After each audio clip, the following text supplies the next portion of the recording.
Good morning, children. We are once again back in the same chapter, acid, bases, and salt. In today's class, we are going to discuss about baking soda. The general formula of baking soda is sodium hydrogen carbonate. Preparation of baking soda. Baking soda or sodium hydrogen carbonate is prepared from brine as discussed in the commercial preparation of washing soda. So what we do, we take sodium chloride, make it react in presence of ammonia, carbon dioxide and water. We get sodium hydrogen carbonate, ammonium chloride is been released. Now since it is only that slightly soluble in water, it can be removed by filtration. Next is uses of baking soda. Baking soda has variety of applications in industry. These are discussed as follows. First of all, baking soda in baking powder. Baking soda, as the name suggests, is used for baking powder along with tartaric acid. So see, there is a confusion regarding these two things. One is baking soda, other is baking powder. Actually, baking soda is one of the major constituent of baking powder. In baking powder, we have baking soda along with tartaric acid. Baking powder is normally added to the dough to be used for making the cake or bread.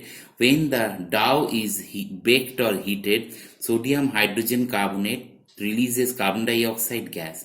So we have sodium hydrogen carbonate that on heating gives us sodium carbonate, water plus carbon dioxide. This is how the reaction takes place. Okay. Now the bubbles of the gas that are escaping leave behind pores, which actually increases the size of the cake of the bread and make it just fluffy. Tartaric acid present in the baking powder neutralizes the sodium carbonate. In case it is not done, then the cake will have a bitter taste. Moreover, sodium carbonate has also is injurious side effects. Apart from that, sodium tartrate formed as a result of reaction between sodium carbonate and tartaric acid imparts a pleasant flavor to that of the cake. Right? Now, baking soda as antacid. The acidity of the stomach is caused due to the presence of extra acid formed due to excessive intake of very rich and oily food. Now, in that case, what we do, sodium hydrogen carbonate or baking soda that react with the acid because of its alkaline nature and neutralizes the effect of the extra acid. So the extra hydrochloric acid that is present inside the stomach that reacts with sodium hydrogen carbonate and it forms sodium chloride, water plus carbon dioxide. As a result, what happened? Extra acid that is being produced in the stomach is being neutralized. It therefore acts as an antacid and is the major constituent of antacid medicine. Now, baking soda is also used in fire extinguisher. How it is being used? Sodium hydrogen carbonate or baking soda is used in soda acid fire extinguishers. It is in the form of the conical metallic vessel. You could see an adjoining diagram over here. In this adjoining diagram, as you could see, we have this type of apparatus setup. In that we have a nozzle, we have a tank. In this we have a bottle containing sulfuric acid, and here we have baking soda present in it, and here it is the knob. Now see, whenever there is a fire, we press this knob. As we press this knob, this bottle actually ruptures and sulfuric acid comes out. This sulfuric acid reacts with the baking soda to produce carbon dioxide. This carbon dioxide comes out from this, oozes out from here. As a result, this carbon dioxide is used for the extinguishing of the fire. So as a result, the acid will come in contact with the sodium hydrogen carbonate and the two will react to give carbon dioxide gas. When enough of the pressure of the gas generated inside the container, the gas pushes the water solution which escapes out of the nozzle, which forces and extinguishes the fire. In this way, what is happening? This is the function of a soda acid fire extinguisher. After that, one thing you should just know that during the summer, the milkman adds a small amount of baking soda in his milk. Why? Because by the passage of time, the milk starts rotting because it starts producing lactic acid. Now, when it's baking soda, baking powder added to the milk, that actually neutralizes the effect of the acid. As a result, that specific milk is stopped from getting rotted. This is one of the major functions of this baking soda. Now the next compound we are going to study is bleaching powder, which has a general formula CaOCl2, or it is called calcium oxychloride. Now, bleaching powder is a yellowish white solid and one of the most useful bleaching agent, particularly for textile and paper industry. Now, chemically, bleaching powder is CaOCl2. It has been given different chemical names such as calcium oxychloride, calcium hypochlorite, or the chloride of lime. These are the basic uses of bleaching powder. So it is called calcium oxychloride, calcium hypochlorite, or oxide of lime. These are the major uses of this bleaching powder. Now we will discuss about the manufacture of bleaching powder, how bleaching powder is manufactured. The two main raw materials for the manufacture of bleaching powder are that is slaked lime or calcium hydroxide and chlorine. Calcium hydroxide is formed by dropping water on quicklime, while chlorine is obtained in the electrolysis of sodium chloride solution. These two reacts as follows. We have calcium hydroxide, which is called as slaked lime, that is made to react with Cl2. We get calcium oxychloride, CaOCl2 plus water. We can represent the structure as CaClOCl. Now, bleaching powder is also called as the chloride of lime in different forms of calcium chloride. So, calcium chloride is actually a normal salt, and calcium oxychloride is a type of mixed salt. Okay. Now the uses of bleaching powder. What are the different uses of bleaching powder? Bleaching powder is used for the bleaching of cotton, linen, wood pulp, etc. It is used for sterilization of the drinking water. It is also used in rendering the wood unshrinkable. Third is it is used in the manufacture of chloroform. Fourth is as an oxidizing agent in laboratory. So these are the basic uses of bleaching powder. Now, whenever bleaching of clothes by bleaching powder takes place, it is because of the production of nascent chlorine. Now, it is this nascent chlorine which actually helps the bleaching of this substance, and as the result, this type of clothes, they get cleaned. Now, the next compound we have is plaster of Paris. Plaster of Paris has a general formula CaSO4 half H2. It is called calcium sulfate hemihydrate. So plaster of Paris, as the name suggests, has something to do with Paris. Why? Because it was first of all prepared in a place called Montmayor in Paris.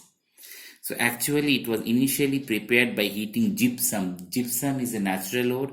When gypsum is heated strongly, which was found in Montmartre in Paris in the form of white rocks. We had these white rocks. Now these white rocks, when they were heated, plaster of Paris was obtained, and hence it was known as plaster of Paris in honor of the place where this substance was first of all invented.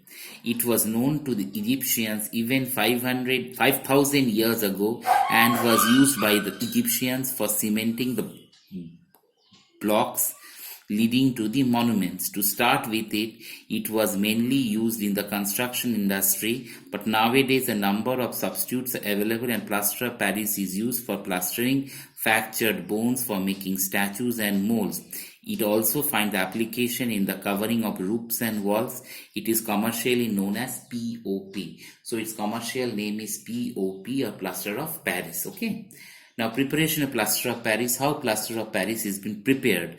See, plaster of Paris, or chemically plaster of Paris, is calcium sulfate hemihydrate. As it contains half molecules of water, it is called as calcium sulfate hemihydrate. It can be obtained by heating gypsum carefully to a temperature of 373 Kelvin in a kiln. The temperature must be carefully controlled. At higher temperature, plaster of Paris gets completely dehydrated to form anhydrous calcium sulfate.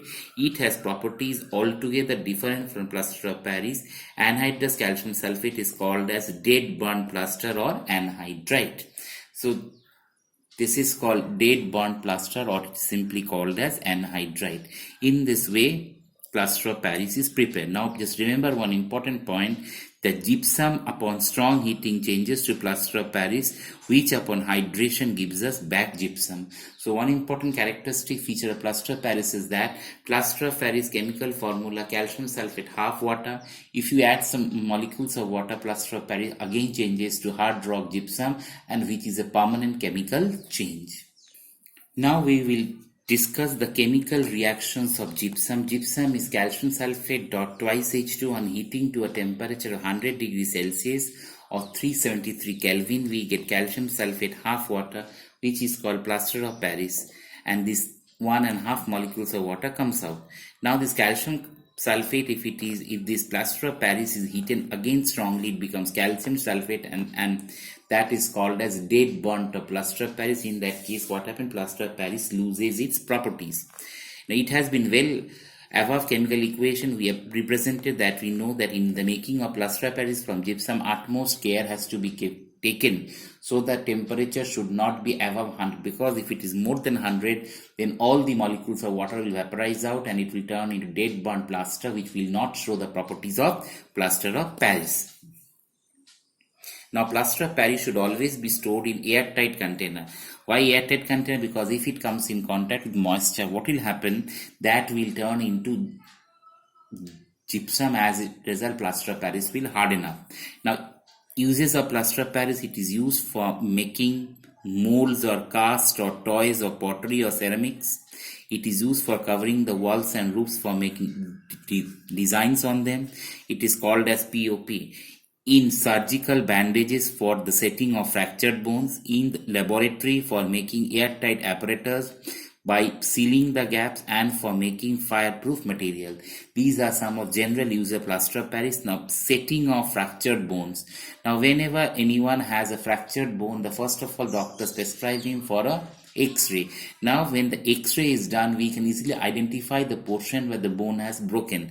Now the next thing it is done, the bandage is then immediately sprayed on the broken part, and as a result we use plaster of Paris. Now plaster of Paris is been mixed with water and it is set on the portion where the bone actually is broken, so that it forms a hard casing in order that the broken portion should not move and the bone will become intact. So this plaster of Paris is made to react with water. We get calcium sulfate dot twice water. Now the next part of the chapter we will discuss about hydrated salts and dehydrated and water of crystallization. The fixed molecules of water that is present in a crystalline salt to give it a fixed shape is called as water of crystallization. A few examples of hydrated salts are as follows. See this salt: washing soda, sodium carbonate 10 molecules of water, borax, Na2B4O7 10 molecules of water. Epsom salt is magnesium sulfate dot 7 molecules of water.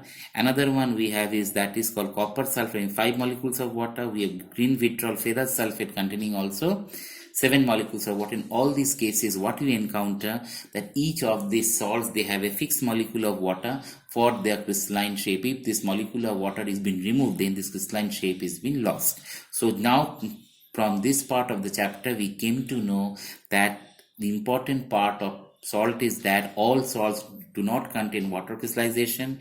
If a salt contains water crystallization, then that type of salts are called as hydrated salts. Okay children, that was all for the day. We have finished this chapter, acid, bases and salts. Thank you.